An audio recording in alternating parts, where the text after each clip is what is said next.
Salutare și bine v-am regăsit la un nou episod de Minecraft. O să vă arăt un tutorial cum puteți să vă descărcați Minecraft. Ok.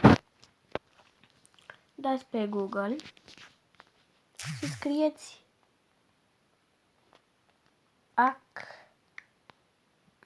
Market.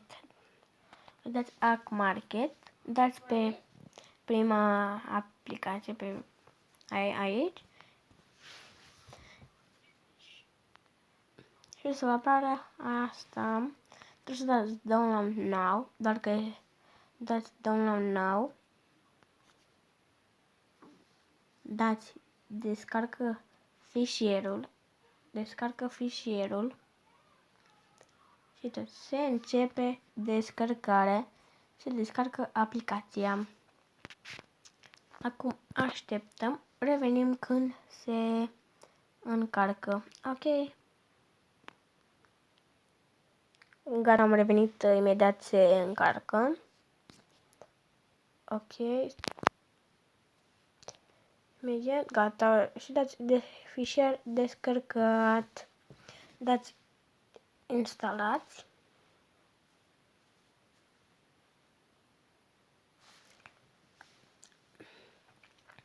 Eu nu am descărcat aplicația, doar pentru că aplicația are virus. Doar că când mi-am descărcat jocul și pe aia am șters aplicația și jocul mi-a rămas și acum n-am virus. Se aude ceva pe fundal, uitați, vă rog, lăsați Market să acceseze fotografiile, media, fișier, da, dați ok. Permiteți și așteptăm.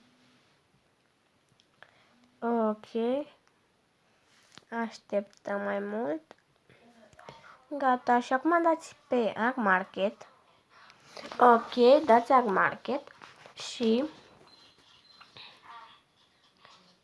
scrieți Minecraft. Dați pe dați aici și dați versiunea voastră care o vreți. 1.16, versiunile care le vreți voi, ok? Da, dați pe versiunea aceasta, să zic. Dați aici și dați free download. Și o să vi se descarce 100%. Ok, dacă v-a plăcut acest episod, dați un mare like și vă abonați.